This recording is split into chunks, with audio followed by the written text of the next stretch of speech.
मेहर teaching में स्वागत है। मैं आज इतिहास सेकंड पेपर फर्स्ट ग्रेड की अकॉर्डिंग मैं आपको पढ़ा रही हूँ, जिसमें से उपनिवेशवादी आक्रमण में जिसमें हमें चार जो पढ़नी है जातियाँ जो यूरोप से आई हुई थी। एक तो पुर्तगाल आए थे, एक डच आए थे, फिर अंग्रेज आए थे, फिर फ्रांसीसी आए थे। इनका क्रम है, इनको याद रखना। और सर्वप्रथम कौन आए थे? पुर्तगाल आए थे। पुर्तगाल को आप देख सकते हो, ये यूरोप की प्राचीन काल से ही व्यापारी थे। ये यूरोप में भारत के व्यापारिक संबंध कब से थे? प्राचीन काल से थे। व्यापार के तीन प्रमुख मार्ग थे। ये आरबीएससी की 12 क्लास की बुक है हिस्ट्री, वहाँ से मैं पढ़ा रही हूँ। तो पहला मार्ग कहाँ से था? मध्य एशिया के ऑक्सस नदी से कैस्पियन व काले सागर तक दूसरा मार्ग था। दूसरा मार्ग था लाल सागर से सीरिया होता हुआ भूमध्य सागर को। तीसरा मार्ग था, दूसरा मार्ग था ये कैस्पियन सागर और काले सागर तक। दूसरा मार्ग था सीरिया होता हुआ भूमध्य सागर को। तीसरा था लाल सागर से होता हुआ जाता था, लाल सागर से होता हुआ मिस्र तक भूमध्य सागर पार करके यूरोप जाता था। 15वीं शताब्दी में ये मार्ग असुरक्षित होने लगे।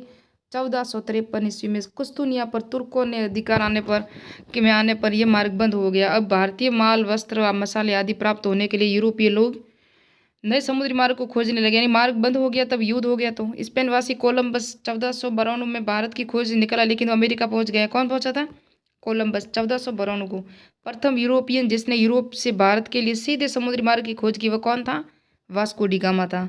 जो आशा अंतरिप, कौन सा महाद्वीप था? आशा अंतरिप के रास्ते होता हुआ मोजाम्बिक पहुंचने पर एक भारतीय पंथ प्रदर्शन द्वारा 17 मई 1458 को कालीकट पहुंचा था। कौन? Vasco D gamma. जहां हिंदू शासक, किसका शासक था? जमोरियन के अतिथि देवो भव की परंपरा से उसका स्वागत किया था। जमोरियन शासक था।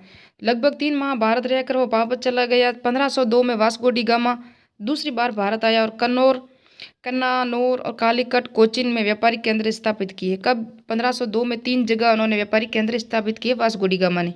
उसके बाद आया था डी अल्मेडा ने भारतीय पुर्तगाली अधिकृत प्रदेशों का पहला वायसराय था। ये वायसराय बन के आया था पुर्तगाल में। पहले आया था वास्को डी गामा, फिर आया अल्मेडा। उसने समुद्री सैन्य शक्ति को बढ़ाया। नीले पानी की नीति को कहा जाता है उसे blue water policy. Alfonso de Albuquerque ये तीसरा था। भारत में दूसरा पुर्तगाली वायसराय बन के आया था, क्योंकि पहला तो वो आया था अल्मेडा और ये आया था दूसरा। इसके पुर्तगाल शक्ति और प्रभाव वृद्धि हुई। बीजापुर शासक कौन था? यूसुफ आदिल खां से संघर्ष कर 1510 में गोवा पर अधिकार कर लिया। किसने? अल्ब्रुक ने अधिकार कर लिया। अब गोवा पुर्तगालियों का प्रधान केंद्र बन गया था। पुर्तगालियों का प्रधान केंद्र कौन था? गोवा था। 17वीं शताब्दी में आरंभ में पुर्तगालियों की शक्ति का ह्रास होना शुरू हो गया।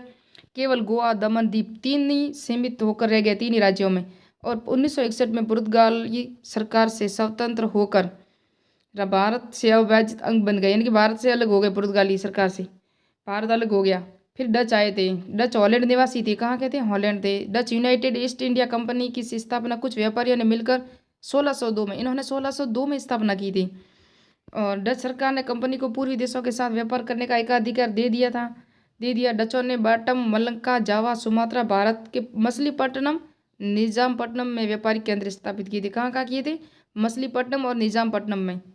और भारत में डच और अंग्रेज पूर्व में मित्र रूप में दाखिल हुए, लेकिन आगे चलकर दोनों शक्तियों में प्रतिस्पर्धा इतनी बढ़ गई कि 1623 में डचों ने इंडोनेशिया के अम्बोयना से अंग्रेजों को खदेड़ दिया। किसने? डचों ने।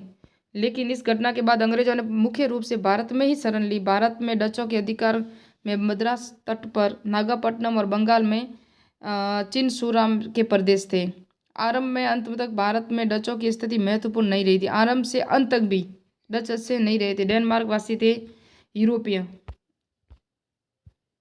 डच है ना ज़्यादा समय तक यहाँ नहीं टिक पाए और उन्होंने 1676 में श्रीरामपुर पर कब्जा कर लिया। इससे भी ये अपनी नींव दृढ़ न कर सके और अपनी बस्तियाँ 1845 में अंग्रेजों को बेचकर अपनी कंपनियाँ, अपनी बस्तियाँ, अपने स्थान जो व्यापारिक केंद्र थे वो सब बेच दिए थे अंग्रेजों को और ये चले गए थे। फिर अंग्रेज और फ्रांसीसी पढ़ेंगे नेक्स्ट पार्ट में आरबीएससी बुक के अनुसार।